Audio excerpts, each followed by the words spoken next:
మహర్షిని మహర్షిగా అర్థం చేసుకుని ఉంటే సగరుల యొక్క వంశం పండిపోయి ఉండేది. కానీ వాళ్ళు అనుకున్నారు ఇదే మహాత్ముల పట్ల ప్రవర్తించకూడని రీతిలో ప్రవర్తించడం అంటే ఇది. అక్కడ కపిల మహర్షి ఉన్నారు, తపస్సు చేసుకుంటున్నారు. ఈ పక్కనే గడ్డి తింటూ యాగాశ్వం కనపడింది. అంటే కపిల మహర్షే యాగాశ్వాన్ని అపహరించి తెచ్చారనుకున్నారు.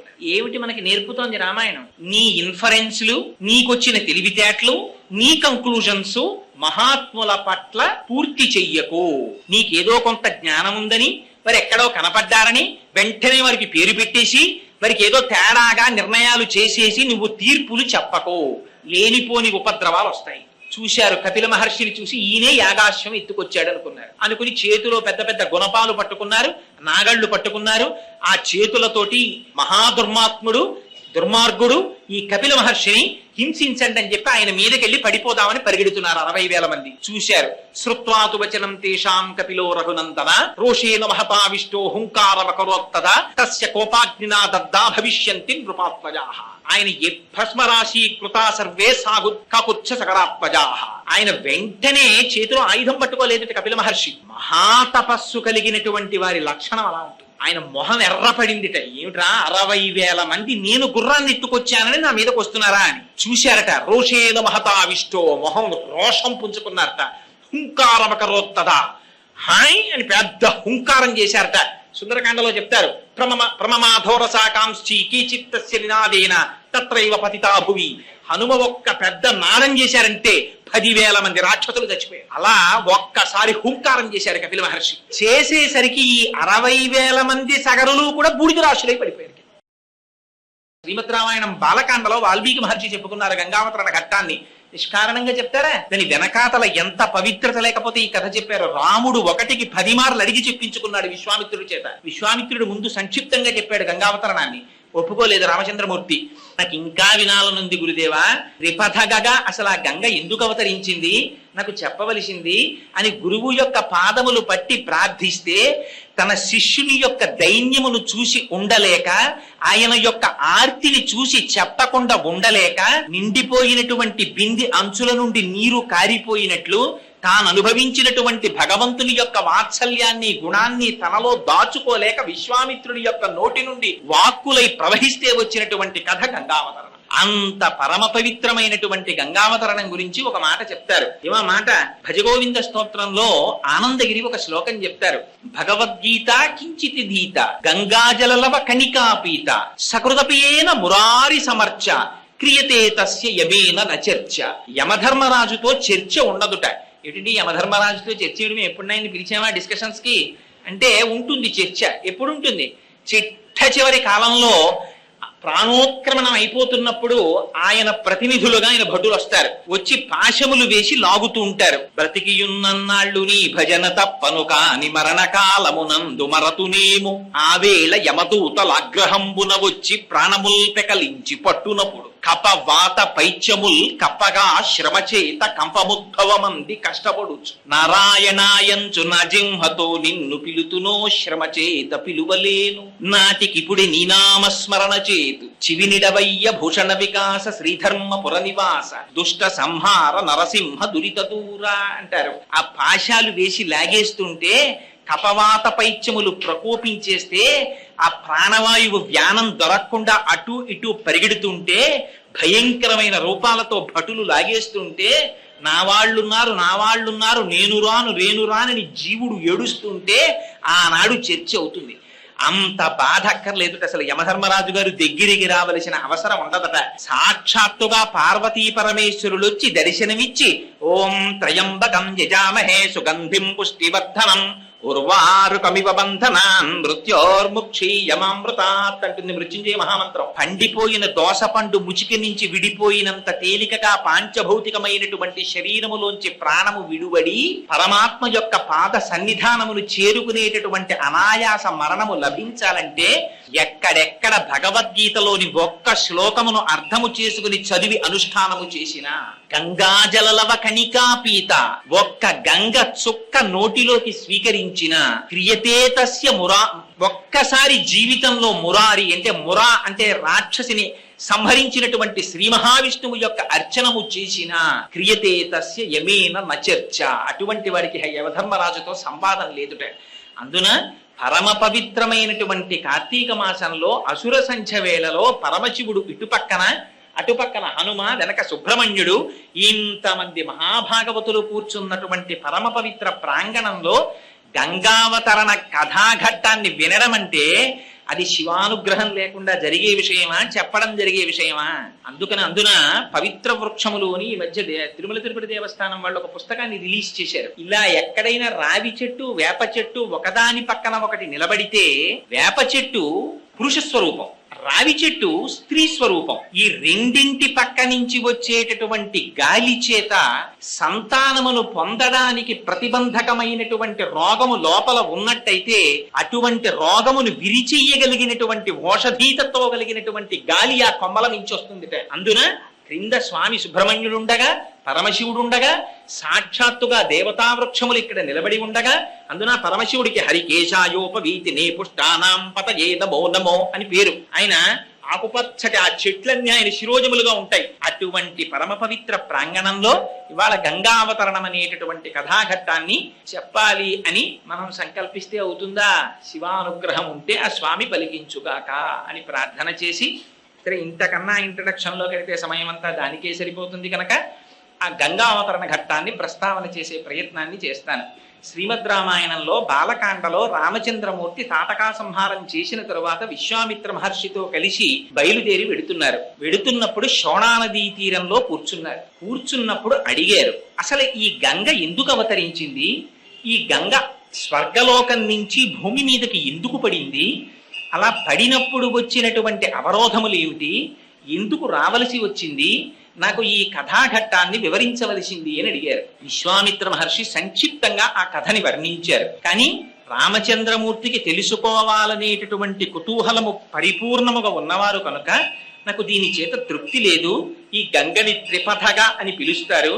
అంటే ఆకాశములో ప్రవహించినప్పుడు మందాకిని, భూమి మీద ప్రవహించినప్పుడు భాగీరథి, పాతాళంలో ప్రవహించినప్పుడు భోగవతి అని 3 పేర్లు. అందుకని త్రిపథగా అంటారు. దానికి ఆ పేరెందుకు వచ్చింది నాకు చెప్పవలసింది అని అడిగారు.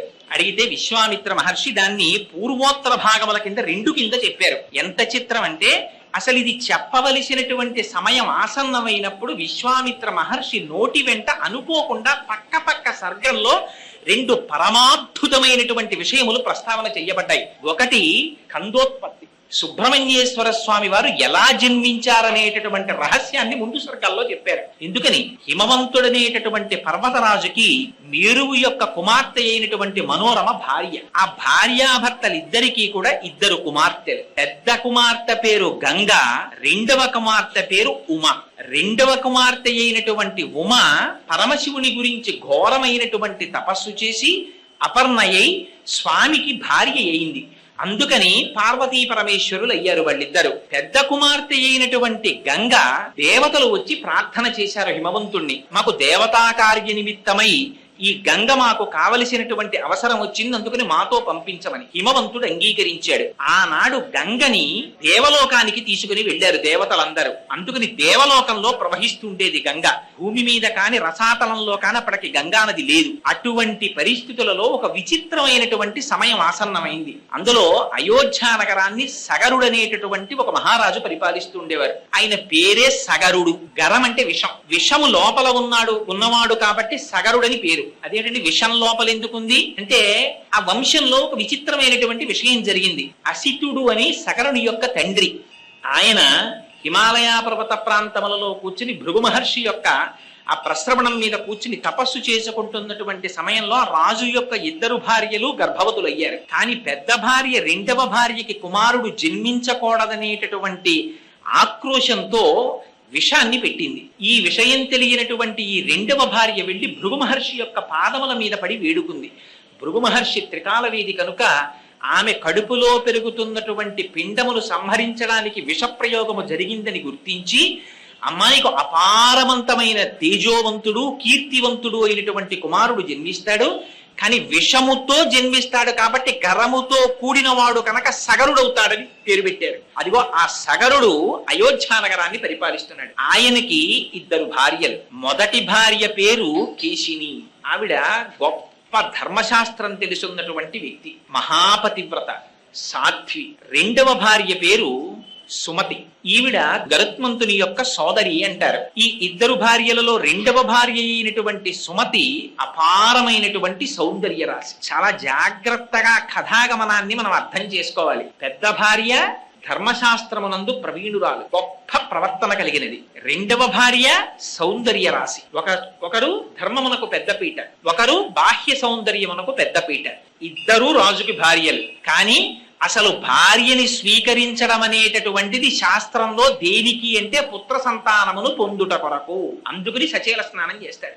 రఘువంశంలో కాళిదాస మహాకవి చెప్తారు, రఘుమహారాజు గారు భార్యతో కలిసి ఎందుకు జీవితం చేశారు అంటే కుమారుణ్ణి పొందుట కొరకు అన్నారు. అందుకని అటువంటి పుత్ర సంతానమును పొందుట కొరకు 2 భార్యలను స్వీకరించినప్పటికీ కూడా సగర చక్రవర్తికి సంతానం కలగలేదు. కొంతకాలం యవ్వనం గడుస్తున్నంతసేపు భార్యలతోడి వ్యామోహముతో కూడిన జీవితము జరిగిపోతుంది. కానీ కొంతకాలము గడిచిన తరువాత అదే కాలము మార్పు తీసుకొస్తుంది. అందుకే వ్యాస భగవానుడు దేవీ భాగవతంలో అంటాడు, కాలోహి బలవాన్ కర్త సతతం సుఖదుఃఖయోహో నరాణాం పరతంత్రాణం పుణ్య పాపానుయోగత.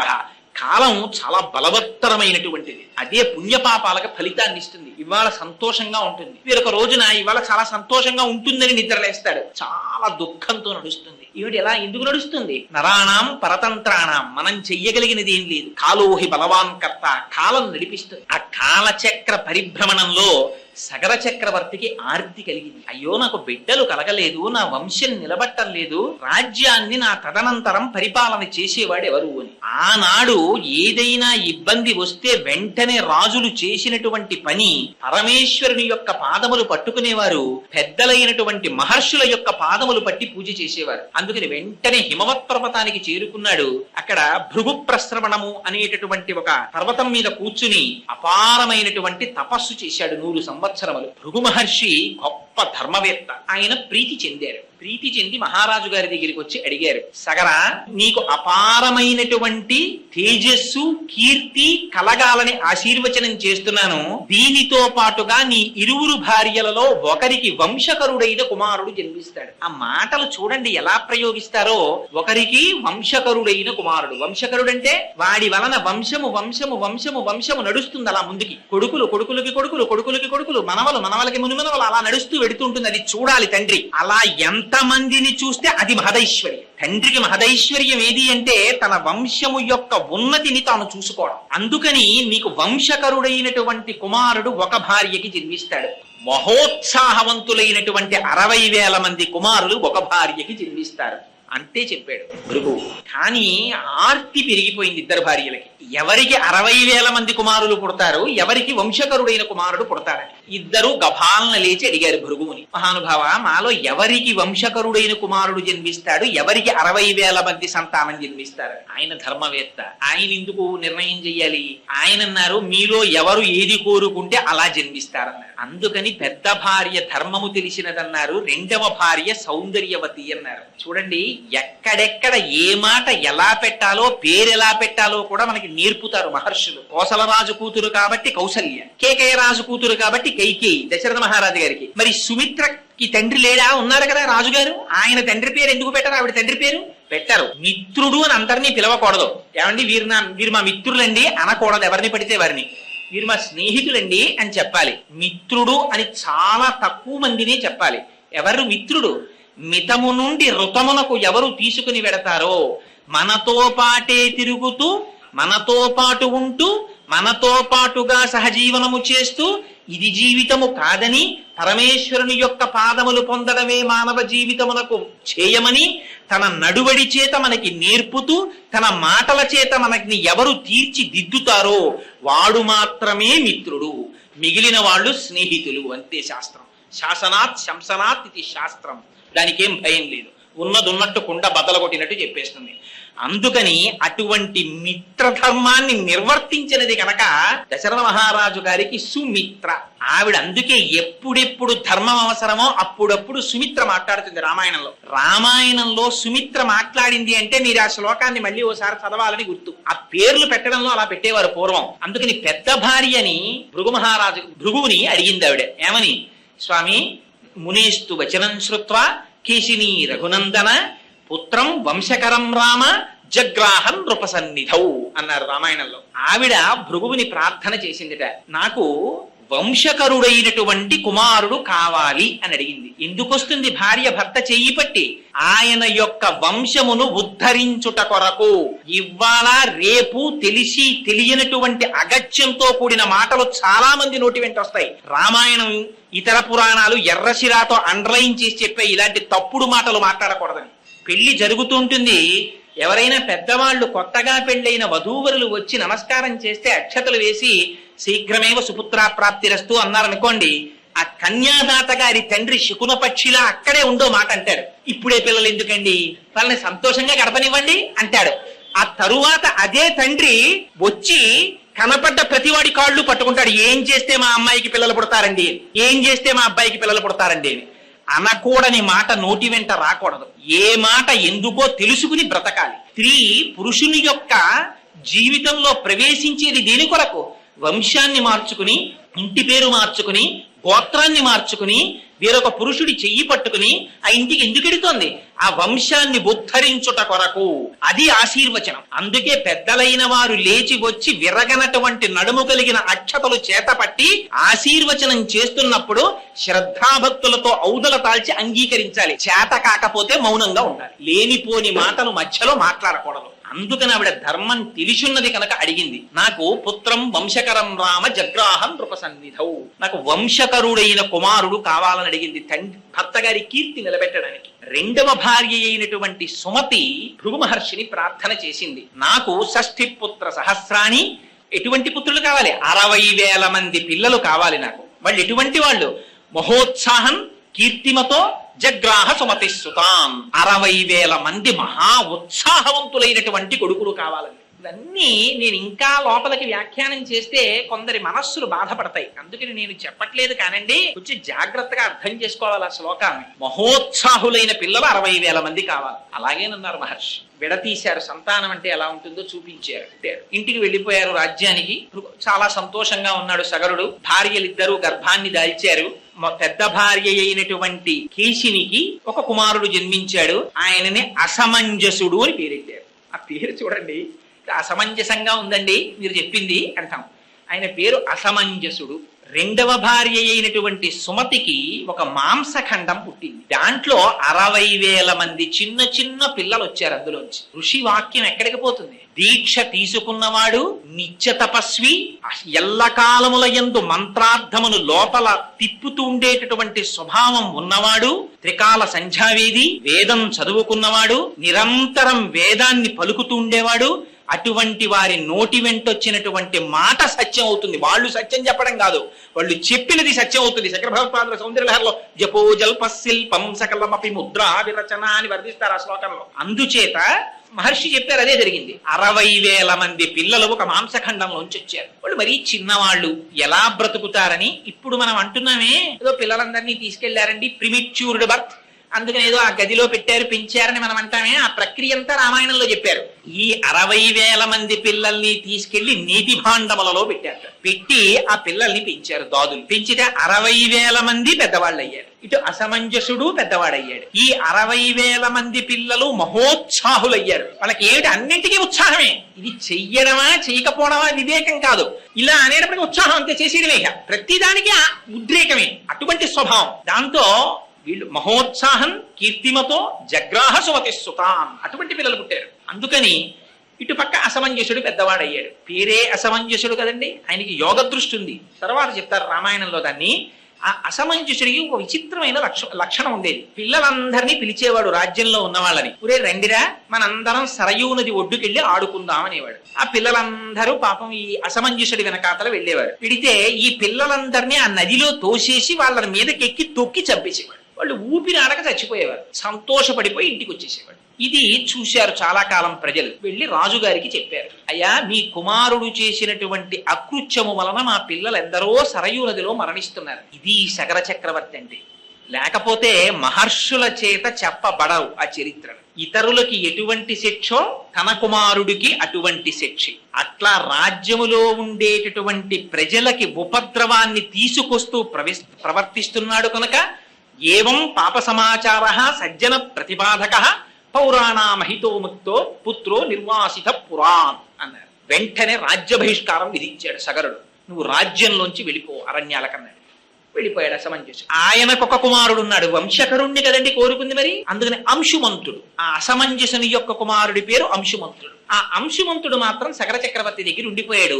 అసమంజసుడు అరణ్యములకు వెళ్ళిపోయాడు. చాలా కాలం అయిపోయింది, పెద్దవాడైపోయాడు సగర చక్రవర్తి. ఆయనకి అశ్వమేధ యాగం చెయ్యాలనిపించి, ఏదైనా చెయ్యాలి అని అనిపించగానే ఎక్కడ పడితే అక్కడ చేసేయకూడదు. అందుకే మనకి శాస్త్రం జాగ్రత్తగా చెప్తుంది. వాడు చేసేది పొద్దున్నే పూజకు కూర్చుంటాడు, వాడింట్లోనేగా రోజు చేస్తున్నది కాదేంటి, కుదరదు. అపవిత్ర పవిత్రో వా సర్వావస్థ అంగతోపి వా యస్మరేత్ పుండరీకాక్షం సబాహ్యాభ్యంతర శుచి.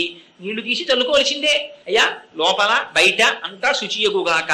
అదేంటండి మా ఆవిడ తుడిచింది కదా, గది కుదరదు. అశౌచం ఉంది, దాన్ని నువ్వు మంత్రంతో మాత్రమే విరవగలవు. మా ఇంట్లో భూతాలు ప్రేతాలు రావండి, హనుమవి పెద్ద పెద్ద విగ్రహాలు పెట్టాం, కుదరదు. ఉత్తిష్టంతో భూత పిశాచాః ఏతే భూమి భారకాః చెప్పవలసిందే, దాంతో పాటు వస్తాయి. అందుకని శాస్త్రం అలాగే మాట్లాడింది. అందుచేత వంశకరుడైనటువంటి కొడుకు కనుక అంశుమంతుడు ఉన్నాడు. ఆ అంశుమంతుడితో అశ్వమేధ యాగం చేయాలంటే ఎక్కడ చెయ్యాలని ఆలోచించాడు. ఎక్కడ పడితే ఎక్కడ, ఏది పడితే అది చెయ్యడం కుదరదు. అందుకని అవతల హిమవత్ పర్వతానికి ఇవతల వింధ్య పర్వతానికి మధ్యలో ఉన్న ప్రదేశాన్ని ఆర్యావర్తము అంటారు. అది యజ్ఞ భూమి, పరమ పవిత్రమైనటువంటి భూమి. జటావల్లభుల పురుషోత్తం గారు మహానుభావుడు వ్యాఖ్యానం చేశారు ధర్మమంజరిలో. నిజంగా అసలు భారతదేశంలో ఇటువంటి యజ్ఞ భూమిలో పుట్టడమే మన అదృష్టం అన్నారు. అందుకని ఇది యజ్ఞభూమి కనుక సగర చక్రవర్తి ఆ ఆర్యావర్తంలో అశ్వమేధ యాగం చెయ్యాలని తలపెట్టాడు. దీక్షితుడై రాజు కూర్చున్నాడు. గుర్రాన్ని విడిచిపెట్టారు. దానికి 60,000 మంది కుమారులు సగరుల్ని పిలిచాడు సగర చక్రవర్తి. మీరు 60,000 మంది ఉన్నారు, మీరందరూ కలిసి ఒక పని చెయ్యండి. ఇంద్రుడు ఎక్కడో దాచుంటాడు భూమి మీద. 60,000 యోజనముల విస్తీర్ణము కలిగినటువంటి ఈ భూమండలాంతంతటినీ కూడా మీరు ఒక్కొక్కరు ఒక్కొక్క యోజనం చొప్పున వెతికేయండి. ఎలా వెతికేస్తారో తెలుసా? యోజనాయామ విస్తారమేకైకోధరణీతలం వివిధ పురుష వ్యాఘ్ర వజ్రస్పర్శ సమైర్ణఖైహి అన్నాడు. అలా ఇలా వెతకడం కాదు, మీ గోళ్లు వజ్రాల్లో ఉంటాయి. ఒక్కొక్కడు ఒక్కొక్క యోజనం భూమిని మట్టినంతటిని పెళ్లగించేయండి. నాగళ్లు పెట్టి తవ్వేయండి, గుణపాలు పెట్టి చీల్చేయండి.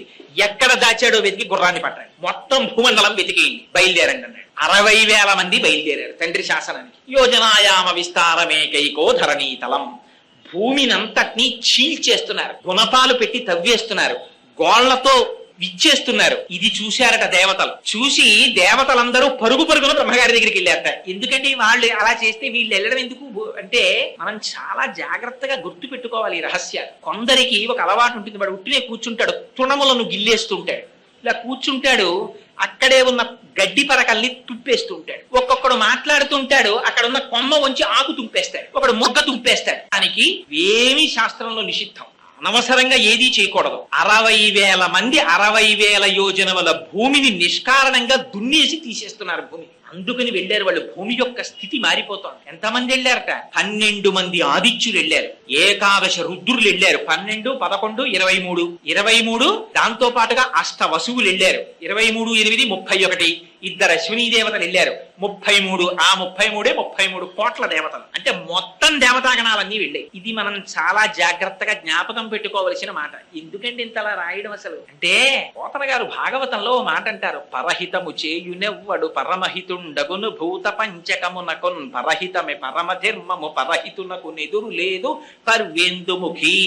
పంచభూతముల చేత మనం బ్రతుకుతూ ఉంటాం. అటువంటి పంచభూతములను నిష్కారణముగా ఎవడు హింసిస్తాడో వాడు కూడా ఆ పంచభూతముల చేతనే బాధింపబడతాడు. పొద్దున్నే ప్యాసింజర్ ఎక్కుతారు, చల్లటి గాలేస్తుంటుంది. ఇలా కిటికీ అద్దం విప్పి, అమ్మయ్య ఇంత సస్యకేదారాల సరసగాంధారాలు అని దాని మించొచ్చే గాలి పీలుస్తూ వెడుతుంటే గభాల్న నోట్లో పెట్టుకుని శ్వేతకాష్ఠాన్ని వెలిగిస్తాడు ఒకడు. అంతే, దాంట్లోంచి ఎక్కడ లేని పొగ. నువ్వు అన్నం తిన్నావా అని అడగడు ఎదురువాడిని, నువ్వు మంచినీళ్లు తాగావా అని అడగడు, నువ్వు కాఫీ తాగావా అని అడగడు. ఇక్కడ మాత్రం పంక్తి లోపం ఉండదు, పెట్టె తీసి చేతి ముందు ఎడతాడు. వాడు కూడా నియమభేదం లేకుండా గబగబా వాడు కాలుస్తాడు. కానీ నీ వెనక కూర్చున్న వాడి పరిస్థితి, పసిపిల్లలు ఉన్నారు, తల్లులు ఉన్నారు, ఆడవాళ్ళు ఉన్నారు, పొద్దున్నే కడుపులో తిప్పితే బాధపడేవాడు ఉన్నాడు.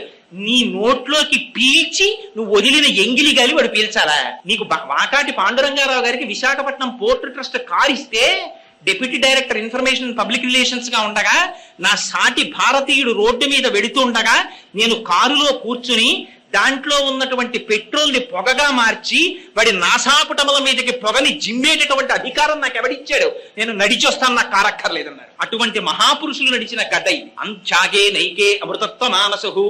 నిష్కారణంగా దేని జోలికి వెళ్ళకూడదు.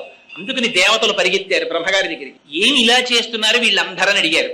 అడిగితే ఆయన అన్నాడు, కాపిలం రూపమాస్థాయ ధారయత్యదిశం ధరాం తస్య కోపాగ్నినా దగ్ధ ఈ సగరాత్మజాహ. మీరేం బెంగ పెట్టుకోకండాయా, ఇదిగో చూశారా, కపిల మహర్షి రూపంలో ఇవాళ ఈ భూమండలాన్నంతటినీ కూడా వాసుదేవుడు కాపాడుతున్నాడు. ఆయన తప్పిస్తున్నాడు ఇప్పుడు పాతాళ లోకంలో. ఇలాంటి దుష్కృత్యములు చేసినటువంటి వారి పట్ల పరమాత్మ యొక్క ఆగ్రహము ఏదో ఒకనాడు ప్రసరిస్తుంది. ఆ ప్రసరించిన నాడు భస్మరాశి కృతా సర్వే, వాళ్ళందరూ కూడా బూడిద రాసులైపోతారు. అటువంటి చేటుకాలం దాపురిస్తుంది. వాళ్ళు అల్పాయుర్దాయము కలిగిన వారు నిష్కారణముగా పంచభూతముల జోలికి వెళ్ళారు కాబట్టి వాళ్ళ ఆయుర్దాయం క్షీణించిపోతోంది. విధి అలా నిర్ణయించింది. అందుకని మీరు బెంగ పెట్టుకోకండి, వెళ్ళిపోండి అన్నాడు. వెళ్ళిపోయారు దేవతలందరూ. వీళ్ళు భూమినంతటినీ దున్నేశారు. తండ్రి గారి దగ్గరికి పరిగెత్తారు. నాన్నగారు 60,000 యోజనముల భూమండలాన్నంతటినీ కూడా వజ్రస్పర్శ సమయకై గోళ్లతో చీల్చేశాం, ఎక్కడా గుర్రం కనపడలేదన్నారు. ఆయన అన్నాడు, ఒరే నేను దీక్షితుడై ఉన్నాను, నేను లేచి రాకూడదు, మీరు అలా ఊరుకోకండి, ఈ భూమినంతటినీ చీల్చేయండి, తవ్వేసేయండి, గోతులు పెట్టేసేయండి, పాతాళ లోకానికి వెళ్ళిపోండి. ఆ రసాతలంలో ఎక్కడో దాచి ఉంచాడు ఇంద్రుడు ఈ గుర్రాన్ని, అక్కడి నుంచి తీసుకురండి అన్నాడు. అలాగేనన్నారు. మళ్ళీ బయలుదేరి ఆ భూమండలాన్నంతటినీ కూడా చీల్చేస్తున్నారట. చీల్చి గోతులు తవ్వి లోపలికి వెళ్ళారు. సాగరుని యొక్క కుమారులైన సాగరుల చేత తరవబడినటువంటి గోతులలోకి తర్వాత కాలంలో వచ్చి నిలబడినటువంటి నీటికే సాగరములని పేరు. ఆ తవ్వి వాళ్ళు లోపలికి వెడుతుంటే రాక్షసులు, నాగులు, పన్నగములు, దేవతలు, మనుష్యులు ఎందరో అడ్డొచ్చారు. అందరినీ సంహరించి లోపలికి వెళ్ళిపోయారు. వెళ్ళిపోతుంటే వాళ్ళు మొట్టమొదట తూర్పు దిక్కుకి వెళ్ళారట. తూర్పు దిక్కుకి వెళ్ళేసరికి అక్కడ విరూపాక్షం అని ఒక బ్రహ్మాండమైనటువంటి ఏనుగు కనపడింది. ఆ విరూపాక్షం అనేటటువంటి ఏనుగు ధారయంతం మహీతలం, అది తన కుంభస్థలం మీద పెట్టుకుని తూర్పు దిక్కునున్నటువంటి భూమినంతటి మోస్తుంటుంది. దానికి ఒక్కొక్కసారి ఆ పైన కుంభస్థలం నిప్పిడితే దాన్ని కదుపుతుంది. ఇలాగా ఆ కదిపినప్పుడు అటువైపుకి భూకంపాలు వస్తాయని రాశారు రామాయణంలో. ఆ దిశ అక్కడ చూశారు దాన్ని విరూపాక్షం, ఆ ఏనుగుని చూశారు, దానికి ప్రదక్షిణం చేశారు, అటువైపు నుంచి తిరిగి దక్షిణ దిక్కుకు వచ్చారు. ఆ దక్షిణ దిక్కుకు వచ్చేటప్పటికీ అక్కడ సుమహత్ పర్వతోపమా, అక్కడ ఇంకొక ఏనుగు కనపడింది. దాని పేరు ఆ మహాపద్మం, దాని పేరు మహాపద్మము అన్నారు. మహాపద్మం మహాత్మానం సుమహత్ పర్వతోపమా. ఆ ఏనుగు కూడా దక్షిణ దిక్కున ఉండేటటువంటి భూమిని తల మీద భరిస్తోంది. దానికి ప్రదక్షిణం చేశారు. అక్కడి నుంచి తిరిగారు, పశ్చిమ దిక్కుకు వచ్చారు.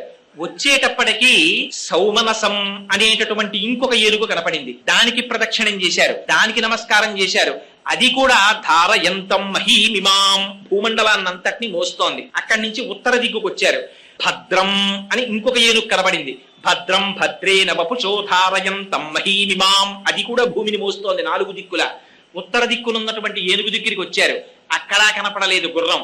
పాతాళ లోకానికి చుట్టూ చూసేశారు. ఈశాన్య దిక్కుకు వెళ్ళారు.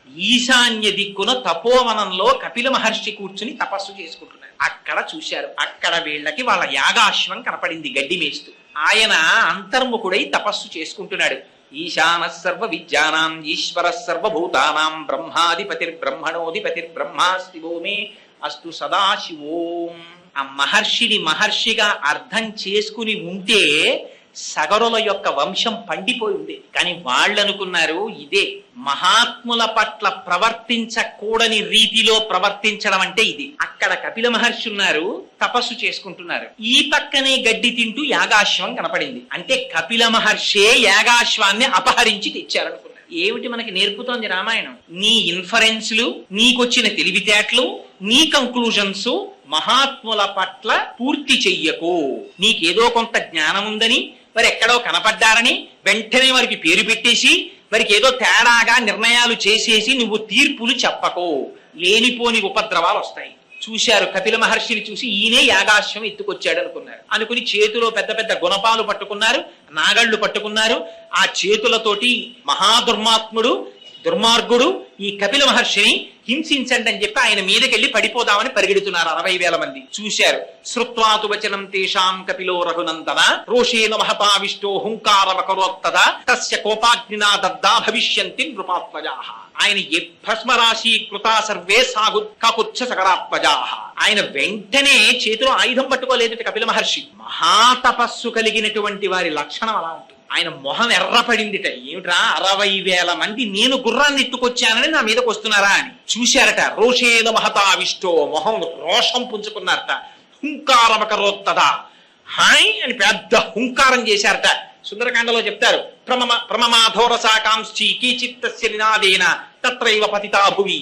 హనుమ ఒక్క పెద్ద నాదం చేశారంటే 10,000 మంది రాక్షసులు చచ్చిపోయారు. అలా ఒక్కసారి హుంకారం చేశారు కపిల మహర్షి. చేసేసరికి ఈ 60,000 మంది సగరులు కూడా బూడిద రాశులై పడిపోయారు. పడిపోయేటప్పటికీ ఆశ్చర్యపోయారు అందరూ. కపిల మహర్షి యొక్క తేజస్సు నుంచి ఉద్భవించినటువంటి కోపాగ్ని చేత కాలి బూడిదైపోయారు.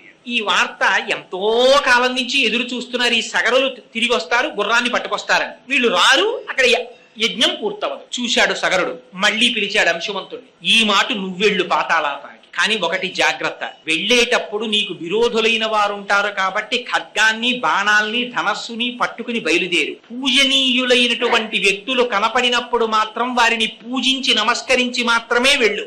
ఎవరిని పడితే వారిని వేధించి మాత్రం ప్రయాణించకని చెప్పాడు.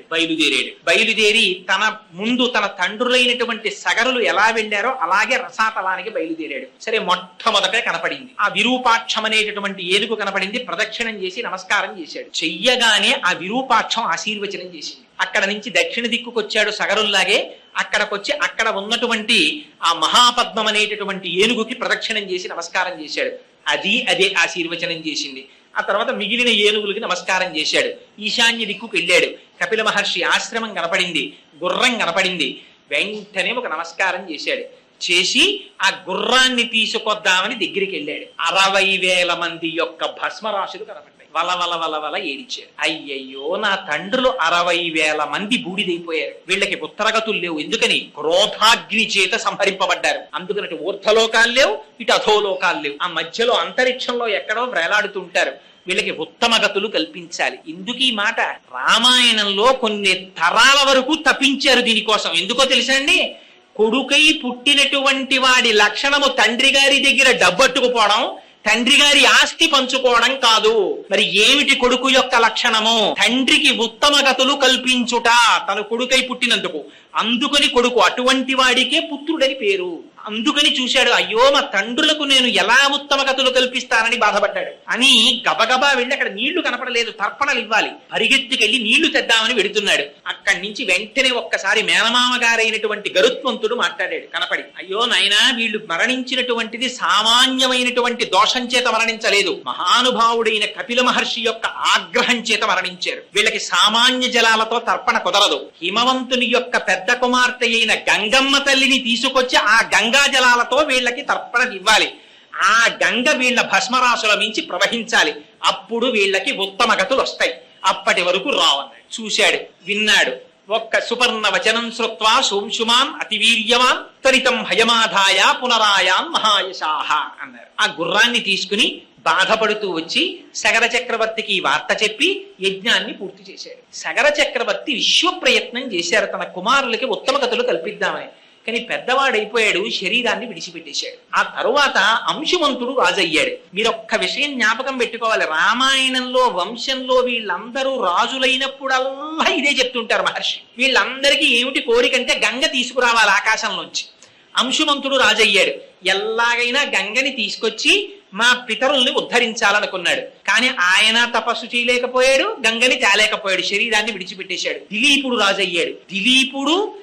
దిలీప మహర్షి సామాన్యుడు కాడు, రఘువంశంలో వర్ణిస్తారు. సరే, ఇప్పుడు మనకు అదెందుకు కానండి, ఆ దిలీప మహారాజు గారు కూడా తేలేకపోయాడు. ఆ తర్వాత భగీరథుడు రాజు అయ్యాడు. ఆ భగీరథుడు రాజు అవుతూనే నా పితృదేవతల్ని ఎలా రక్షించుకోవాలి, వాళ్ళని ఎలా ఉద్ధరించాలి అని ఆలోచించాట. ఆలోచించి మహానుభావుడు బ్రహ్మగారి గురించి తపస్సు మొదలుపెట్టాడు. ఎవరికి ఏ సమస్య వచ్చినా మొట్టమొదట బ్రహ్మగారి గురించి తపస్సు చేస్తారు. నేను అప్పుడప్పుడు అంటూ ఉంటాను, ఆయన కన్సల్టెంట్ ఫిజిషియన్ లాంటి వాడు అని.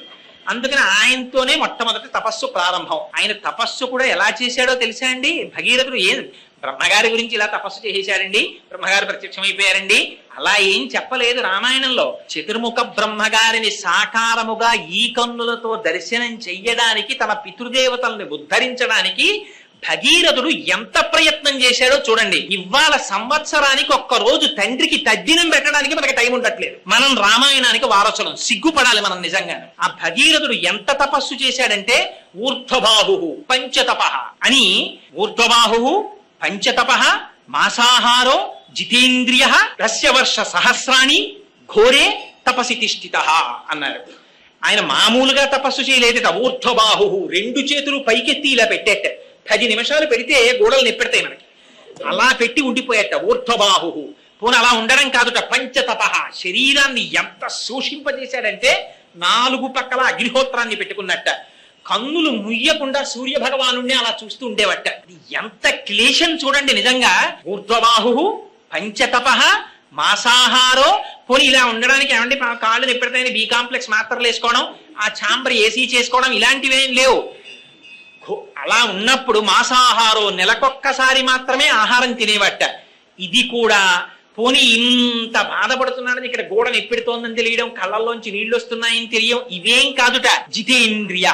ఆ మాటలు చూడండి, వాల్మీకి మహర్షి వేసినవి. దేవి భాగవతంలో వ్యాసుడు అంటాడు, ఇంద్రియాని బలిష్టాని ననియుక్తాని మానద. ఏమిటో నువ్వు ఇన్ని కబుర్లు చెప్తావు, అక్కడికి వెళ్ళిపోయానండి, ఇక్కడికి వెళ్ళిపోయానండి, అచ్చేసానండి, ఇచ్చేసానండి అని చెప్తావు. ఏది నీ కన్ను చూడకూడదన్న దాన్ని చూడకుండా ఆపు చూస్తాను, చూడలేవు. ఇంద్రియాని బలిష్టాని ననియుక్తాని మానద భ్రమన్ సర్వతీర్థేషు స్నాత్వా స్నాత్వా పునః పునః నిర్మలన్న మనోయావత్ తావత్ సర్వం నిరర్థకం అంటాడు. ఎందుకురా ఎన్ని తీర్థాలు తిరిగితే ఏం సుఖంరా? నీ మనస్సును నువ్వు నిగ్రహించలేకపోతున్నావు. లోకములన్నయుంజి గెలిచినాడ ఇంద్రియానీకము చిత్తమున్ గెలువనేరవు. నిన్ను నిబద్దు చేయు భీషణ శత్రులార్వుల ప్రభిన్నుల చేసిన ప్రాణికోటిలో నీకు విరోధి లేడపడు నిర్పున చూడుము ధనవేశ్వర అంటాడు ప్రహ్లాదుడు హిరణ్యకశిపుడితో భాగవతంలో. లోపల శత్రువుల్నే మనం జయించలేము. కామ క్రోధశ్చ లోభశ్చ దేహే తిష్టంతి తస్కరాహ జ్ఞానరత్నాపహారాయ తస్మాత్ జాగ్రత్త జాగ్రత్త అంటారు శంకర భగవత్పాదాచార్యులు. అందుచేత పాపం ఆయన ఊర్ధ్వబాహు పంచతప మాసాహారు జితేంద్రియ ఇంద్రియాల్ని నిగ్రహించాడు. అలా ఎన్నాళ్ళు చేశాక తపస్సు? కశ్యవర్ష సహస్రాణి, ఏమో లెక్క తెలియదన్న. అలా ఎన్ని సంవత్సరాలు తపస్సు చేశాడో ఆయనకి తెలియదు. ఆయన ఏం క్యాలెండర్లు డేట్లు ఇవన్నీ ఏం చూసుకోలేదు. దర్శవర్ష సహస్రాణి ఘోరే తపసి తిష్ఠిత. ఘోరమైన తపస్సు చేస్తూ ఉండిపోయాడు. ఎవరి కోసం? తన కోసం కాదు. తనకి సంతతే లేదు అసలు భగీరథుడికి. తన సంతతి కోసం కాదు ఈ తపస్సంతా. ఎవరి కోసం? తన పితృదేవతల్ని ఉద్ధరించడం కోసం. మనుష్యుడై పుట్టినవాడు చెయ్యవలసినదేది. యథావల్లభుల పురుషోత్తం గారు ధర్మాంజలిలో రాశారు, పితృదేవతారాధన చెయ్యవలసినటువంటి తిథిలో దేవతారాధన చెయ్యవలసిన పర్వదినం వస్తే పితృదేవతారాధన చెయ్యాలా దేవతారాధన చెయ్యాలా అన్న మీమాంస వస్తే పితృదేవతారాధనకే పెద్దపీట వేయాలన్నారు. ఎందుకని? మనుష్యుడిగా పుట్టిన తర్వాత నీ ధర్మం నువ్వు చేసి తీరాలి, విహితం. ఇంత తపస్సు చేస్తే బ్రహ్మగారు ప్రత్యక్షమయ్యారు. ఎలా? దేవతలతో కలిసి ప్రత్యక్షమయ్యారు. ప్రత్యక్షమై చాలా సంతోషించాను అని భగీరథ నీ తపస్సుకి. ఇంత ఘోరమైన తపస్సు దేని కొరకు చేశావు అని అడిగారు. ఆయనకి తెలియదా? కానీ అడుగుతారు. ఆయన అన్నాడు, మా పితృదేవతలు బూడిద కుప్పలైపోయారు. ఆ కపిల మహర్షి యొక్క ఆగ్రహం చేత వాళ్ళు ఉద్ధరింపబడడానికి గంగ ఆకాశం నుంచి కింద పడాలి. ఆ కింద పడి అక్కడి నుంచి పాతాళ లోకంలోకి వెళ్ళి ఆ భస్మరాసుల మించి ప్రవహించాలి. రెండు, నాకు సంతతి లేదు. అక్కడ పితృదేవతలను ఎవరు ధరిస్తున్నారు? తాను సంతానంలో వంశంలో ఉన్నాడు కనుక తాపత్రయపడుతున్నాడు. రేపు పొద్దున తనను ఉద్ధరించడానికి వంశం ఉండాలి. మరి పితృదేవతలు సంతోషించాలంటే రెండు చెయ్యాలి. ఏమిటి? పితృ రుణం తీర్చుకోవాలంటే తాను పెళ్లి చేసుకుని పిల్లల్ని కని తీరాలి, అందుకని వివాహం చేసుకోవాలి. రెండవది ఏమిటి? తన పితృదేవతల్ని ఉద్ధరించడానికి కావలసినటువంటి పితృకార్యాన్ని తాను నెరవేర్చాలి. అందుకని మరి తనకి బిడ్డలు కావాలి కదా, అందుకని నాకు బిడ్డలు లేరు అంటే ఆయన అన్నాడు, నీకు బిడ్డలు కలుగుతారు, వరం ఇస్తున్నాను. కానీ మొదటి కోరికున్నదే ఆకాశం నుంచి గంగ కింద పడాలని అడిగావు కదా భగీరథ, అది గంగాయా పతనం రాజన్ పృథివీన సహిష్యతి. ఆకాశంలోంచి గంగ కాని భూమి మీద పడిందా ఈ భూమి భరించలేదు, తట్టుకోగలిగినటువంటి శక్తి భూమికి లేదు. అందుకని తాం వై ధారయితుం నాణ్యం పశ్యామి శూలినః. అలా గంగని పట్టుకోగలిగినటువంటి వాడు, మధ్యలో నిలబడగలిగిన మొనగాడు ఒక్కడే ఉన్నాడు. ఎవరు? పరమశివుడు ఒక్కడే నిలబడగలడు. ఇంకా ఎవరి సాధ్యం కాదు ఆ గంగని పట్టడం. అందుకని నీకేమైనా ఓపిక ఉంటే ఆయన గురించి తపస్సు చేయమన్నాడు. మహాప్రభో గొప్ప ఆలోచన చెప్పారని బయలుదేరి పాపం మళ్ళీ తపస్సుకి వెళ్ళాడు. వెళ్ళి ఎలా చేశాట తపస్సు? ఈసారి బొటనవేలి యొక్క చివరి భాగం మీద నిలబడి ఉండిపోయేటలాగా ఉండిపోయి 1 సంవత్సరం తపించేట పరమేశ్వరుడి కోసం. శివానుగ్రహం అంటే ఎలా ఉంటుందో చూడండి. అందుకని ఆయనకి మొట్టమొదటే మీకు ఒక మాట చెప్పారు, పటవే నమః అని ఆయనకి పేరు. ఆయన ఎందుకు ఇంత తపస్సు చేసావు భగీరథ అని అడగలా పరమశివుడు. సంవత్సరానికే ప్రత్యక్షమైపోయాడు భోళాశంకరుడు. ప్రత్యక్షమై ఆయన అన్నాడు, ప్రీతస్త్రేహం నరశ్రేష్ఠ కరిష్యామి తవాప్రియం శిరసా ధారయిష్యామి శైలరాజసుతాంయహం. భగీరథ, నీ తపస్సుకి పొంగిపోయాను, గంగ నా నెత్తి మీద పట్టుకుంటానన్నాడు. ఏమండి, ఇంతకన్నా దారుణమైన విషయం ఇంకోటి ఉంటుందా?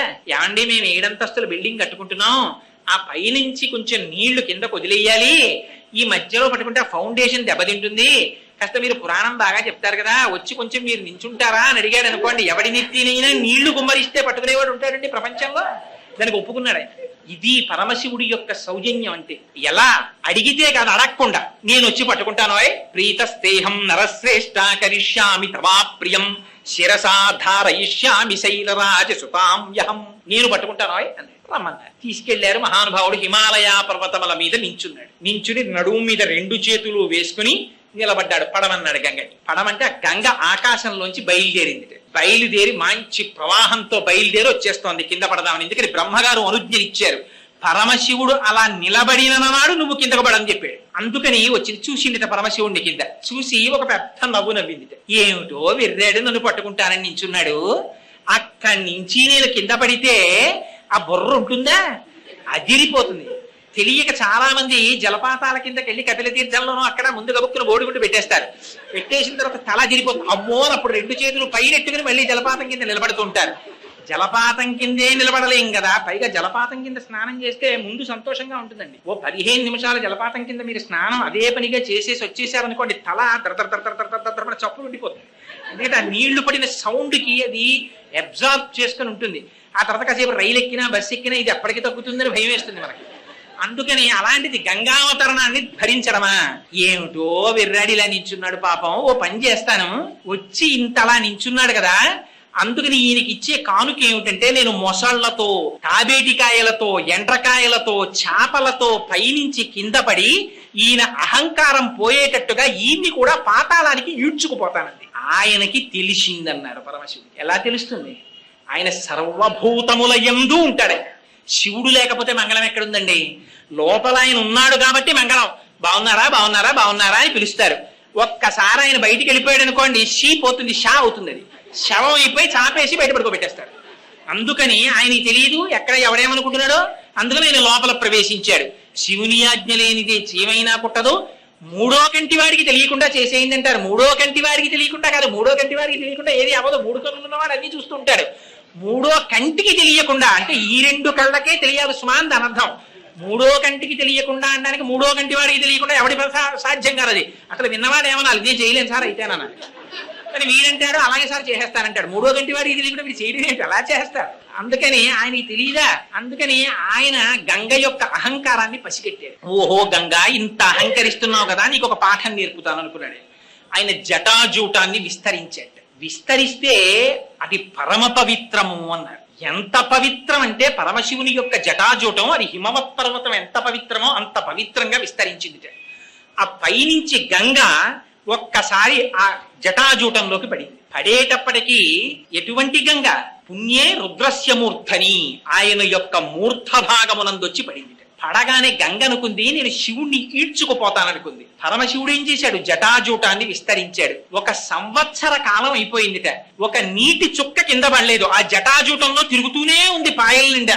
చుక్క చెమట కారినంత కిందకి కూడా జారలేదు వెంట్రుకల్లోంచి. ఇది విచిత్రం. వెంట్రుకల్లో నీళ్లు పట్టగలిగిన వాడు ఉంటాడా? పైగా కుండలో పట్టేవాడు ఉంటాడు, బిందులో పట్టేవాడు ఉంటాడు. 4 వెంట్రుకలు ఇచ్చి నీళ్ళెట్రా అంటే ఎవరు పట్టుకొస్తారు? ఆయన జటాజూటంలో పట్టేశాడు గంగన. అందుకని ఆయనకి అటువంటి పేరు. అందుకని పటవే నమః. ఆయన చెయ్యలేంది లేదు, పరమశివుడు తలుచుకుంటే చెయ్యలేందే ఉంటుందండి. అందుకే స్తోత్రం చేశారు ఆయన్ని. జటాటవీగల జల ప్రవాహ పావిత స్థలే గలే వలం వ్యలం వితాంభుజంగ తుంగ మాలికాం ఢమఢమఢమన్ నినాదమడ్డవర్వయం చకార చండ తాండవం తనోతున శివ జటాకటాహ సంభ్రమ భ్రమం నిలింప నిర్ఝరీ విలోల వీచి వల్లరీ విరాజమాన మూర్ధని ధగద్ధగద్ధగజ్వలల్లలాట పక్ష పావకే కిశోర చంద్రశేఖరే రతి ప్రతిక్షణం మమ అని ఆ మహానుభావుడు జటాజూటంలో నీళ్లు పెట్టుకుని సాయంకాలం వేళ సంధ్యానాట్యం చేస్తుంటే కుండలో నీళ్లు గిరగిరా గిరగిరా తిరిగినట్టు తిరుగుతుంటుంది ఆ గంగ. అలా తిరుగుతూ ఉండిపోయింది ఏడాది పాటు. ఉండిపోతే గంగా రోషం బానే ఉంది, పరమశివుని యొక్క ప్రతాపం బానే ఉంది. పాపం మధ్యలో నిలబడ్డవాడు భగీరథుడు. ఏడాదైంది నీటి చుక్క కింద పట్టలేదు. చూశాడు చూశాడు చూశాడు, పాపం అనుకున్నాడు ఏమిటిది ఎంతకీ రావట్లేదు ఏమిటని అడిగాడు. అడిగితే పరమశివుడు కట్టేశాడయ్యా, మళ్ళీ ఇంకొకసారి మళ్ళీ తపస్సు చెయ్యన్నాడు. మళ్ళీ తపస్సు మొదలెట్టాడు పరమశివుడు కోసం. స్వామి, ఆ గంగ రోషానికి పోతే పోయింది, అదేమిటి స్వామి అలా కట్టేశారు, మా పితరుల్ని ఎప్పటికి ఉద్ధరిస్తారు, విడిచిపెట్టండి స్వామి అన్నాడు. సా కదం చిన్మహీం గంతుం న శక్నోద్యస్తమాస్థిత నైవ నిర్గమనం లేవే జటామండలమోహిత. ఆ జటాజూటంలో ఉండిపోయినటువంటి గంగటండి ఎప్పుడైతే పరమశివుడు మార్గం ఇచ్చాడో అది కూడా ఎక్కడ పడేటట్టు వదిలిపెట్టాట. హిమాలయ పర్వతాల మీద బ్రహ్మగారి చేత నిర్మింపబడినటువంటి బిందు సరోవరంలో పడేటట్టుగా వదిలిపెట్టేటప్పటికి అక్కడి నుంచి గంగ కింద పడిపోతుంటే గగనా శంకర స్థితతో ధరణిమాశ్రిత వ్యసర్పత జలంతత్ర తీవ్ర శబ్ద పురస్కృతం. అది ఎలా పడిందిట? పడేటప్పుడు మొసళ్లతో పడిపోయింది, ఎండ్రకాయలతో పడిపోయింది, చేపలతో పడిపోయింది, పావులతో పడిపోయింది. ఒక చోట బ్రహ్మాండమైనటువంటి శబ్దం, ఒక చోట ఒడులు, ఒక చోట సుడులు, ఒక చోట బ్రహ్మాండమైనటువంటి నురుగు, ఒక చోట వంకరలు తిరుగుతోంది, ఒక చోట మెల్లగా పారుతోంది, ఒక చోట చూసేటప్పటికే ఒళ్ళు భయం వేసేంత శబ్దంతో పడిపోతోంది. అల్లా గంగ ఆ జటాజూటంలోంచి కింద పడిపోతోంది. చూసిన వాడికే ఇంత భయం అయితే ఎంత భయం! ఎంత గొప్ప శ్లోకం రాశారో తెలుసా అండి వాల్మీకి మహర్షి అక్కడ. తత్ర దేవా సగంధర్వా వసుధా తలవాసినః భవాంగపతితంతో యం పవిత్ర విధివస్పృశు. చూశారట, ఇలా పంపులు రాక రాక రాక రాక పంపు వచ్చింది అనుకోండి, ఇంకా పంపు కుస్ కుస్ అంటుంటేనే బిందెట్టేసినట్టు ఆ జటాజూటంలోంచి పడిపోతున్నటువంటి గంగ ప్రవాహం కింద బుర్ర పెట్టలేమని తెలిసిన అమ్మో ఇది భవాంగపతితంతో యం పరమశివుని యొక్క శరీరమును తాకి కిందకు వస్తోంది, ఎంత అదృష్టం రా, దీంట్లో స్నానం చేయకపోతే ఎలా అని గబగబా వచ్చి అక్కడ స్నానం చెయ్యడం కుదరదు కనుక గభాల నీటిని బట్టి శిరస్సును తల్లుకుని తాగేసేస్తారు. ఎందుకని? భవాంగపతితంతో యం, ఇంకో పేరు పెట్ల శివాంగపతితంతో యం అలా భవ లింగపురాణం అంటుంది. సంజీవనం సమస్తస్య జగత సలిలాత్మిక భవ ఇత్యుచ్యతే మూర్తిర్భవస్య పరమాత్మనః. ఈ ప్రపంచమంతటా బతికి ఉంచడం కోసం పరమేశ్వరుడు నీళ్లు కింద మారుతాట. అందుకే ఆ నీళ్లంత విచిత్రం. మీరు హైడ్రోజన్ చూడండి కాల్చేస్తుంది, ఆక్సిజన్ చూడండి కాల్చేస్తుంది. ఈ హైడ్రోజన్ 2 పాళ్ళు, ఆక్సిజన్ 1 పాళ్ళు తీసుకురండి నీరైపో. 2 కాల్చేవి కలిపి నీరెలా అయింది? ఇది పరమేశ్వర శాసనం అంటే. అలా ఆ గంగ పడిపోతుంటే వాళ్ళందరూ మహాపాపాలు చేసి ఊర్ధ్వలోకాల నుంచి కింద పడిపోయిన వాళ్ళందరూ గబగబా వెళ్లి గంగలో స్నానం చేశారట. చెయ్యగానే వాళ్ళ పాపాలన్నీ పటాపంచలైపోయి తిరిగి మళ్ళీ ఊర్ధ్వలోకాలకు వెళ్ళిపోయారట. ఆనాడు గంగలో స్నానం చేసి పవిత్రం కానివాడు లేట. ఎందుకని గంగకింత పవిత్రం వచ్చింది? మిగిలినటువంటి నీళ్లు ఏవైనా గంగ నామం చెప్తే పవిత్రం అవుతాయి. గంగ తనంత తానుగా పవిత్రం. ఎందుచేత పవిత్రం? వాల్మీకి మహర్షి చెప్పారు. భవాంగపతితంతో యం పవిత్ర విధిపస్పృశు. ఆ స్వామి యొక్క శరీరమును తాకి కింద పడింది కాబట్టి పవిత్రం. అందుకే సోమసూత్రాన్ని కాలుతో దాటడానికి భయపడతారు. ఆ శివాభిషేకం ఏమండి, పుట్టకూడని నక్షత్రంలో పిల్ల పుట్టింది ఏం చేయమంటారు? రుద్రాభిషేకం చేసుకో. ఏమండి, జాతకంలో రాకూడని గ్రహస్థితి వచ్చింది ఏం చేయమంటారు? రుద్రాభిషేకం చేసుకో. దేనికైనా రుద్రాభిషేకం బిరుగుడు. ఆ పరమశివుడే బిరుగుడు. ఆయన ఒక్కడే త్రిశూలం పట్టుకుని నిలబడితే ఆయన శాసనాన్ని కాదనగలిగినటువంటి వాడు లేడు చరాచర ప్రపంచంలో. శ్రీశైలే స్వర్ణశృంగే మణిగణ రచితే కల్పవృక్షాలి సీతే స్ఫీతే సంవర్ణ రత్న స్ఫురిత నవగృహే దివ్యపీఠే శుభార్హే ఆసీన సోమచూఢ సకృణమయన సంగర స్వేరవక్ర శంభుశ్రీ భ్రమరీశ ప్రకటిత విభవో దేవతా సార్వభౌమ అంటారు. ఆయన దేవతలకందరికి సార్వభౌముడు. ఆయన శాసనానికి ఎదురు లేదు. అటువంటి వాడు కనుక అలా గంగని విడిచిపెట్టాట.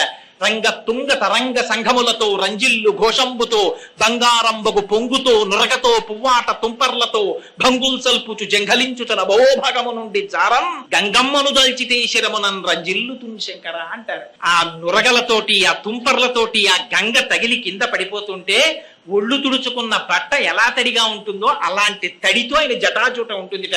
అందుకని ఆయనకి కపర్ది అని పేరు. ఆ జటాజూటానికి నమస్కారం చేస్తే చాలట తీర్థయాత్రల్లో వచ్చే ప్రతిబంధకాలు రాకుండా యాత్ర పూర్తి. అటువంటి జటాజూటం ఉన్నవాడు పరమశివుడు. అక్కడ నుంచి బయలుదేరి కింద పడింది గంగ. ముందు ఆయన వెళ్ళిపోతున్నాడు. యథా భగీరథో రాజాతతో గంగా యశస్విని.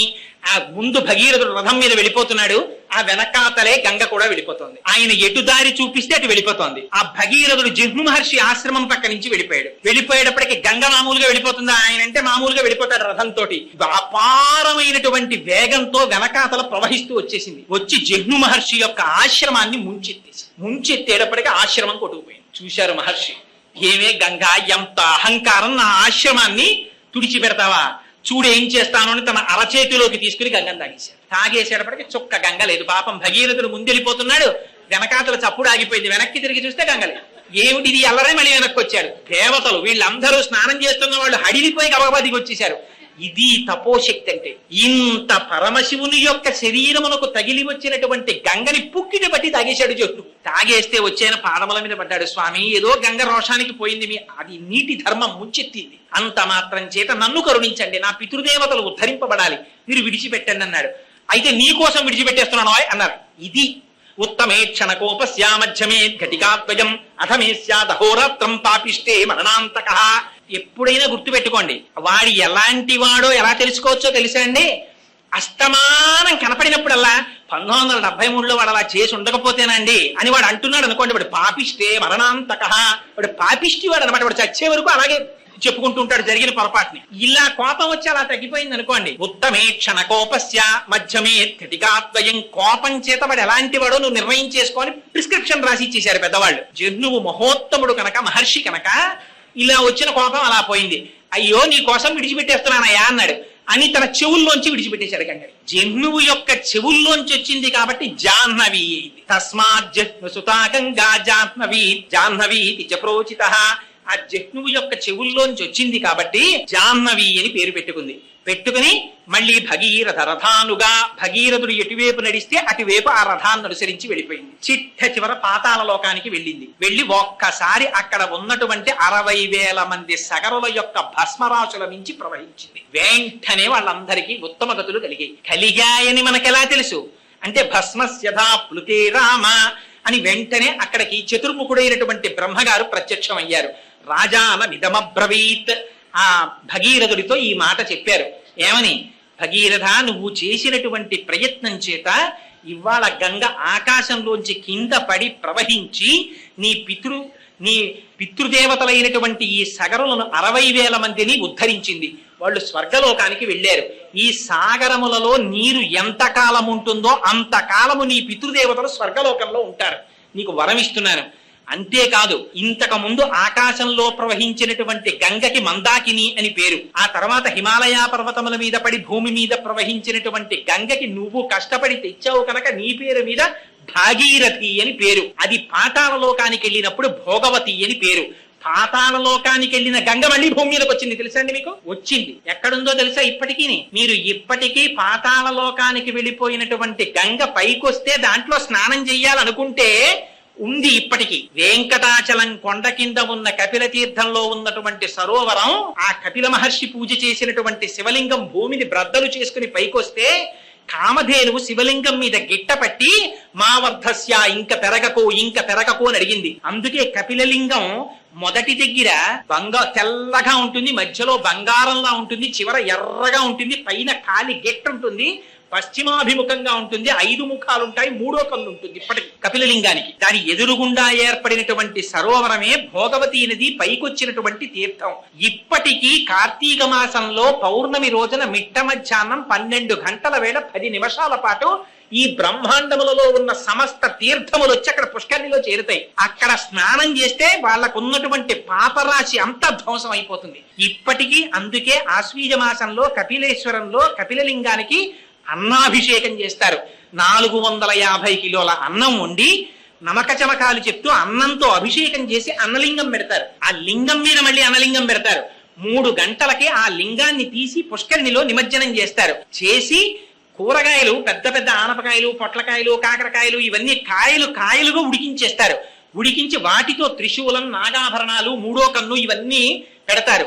పెట్టి చిట్ట చివర సాయంకాలం ప్రదోష వేళలో ఈ అన్నలింగాన్ని దర్శనమిస్తారు. అన్నలింగాన్ని దర్శనం చెయ్యొచ్చు. అప్పుడు ఆ అన్నలింగం మీద ఉన్న అన్నాన్ని, ఉన్న కాయగూరల్లో కొంత భాగాన్ని కలిపి వచ్చిన వాళ్ళ చేతిలో ప్రసాదంగా ఇస్తారు. అటువంటి అన్న ప్రసాదం ఎవరు తింటారో వాళ్ళకి రాబోయేటటువంటి ఎన్ని జన్మలున్నాయో అన్ని జన్మలలో వాడికి అన్నమునందు ఆర్తి ఉండదు, వాడికి దరిద్రం ఉండదు.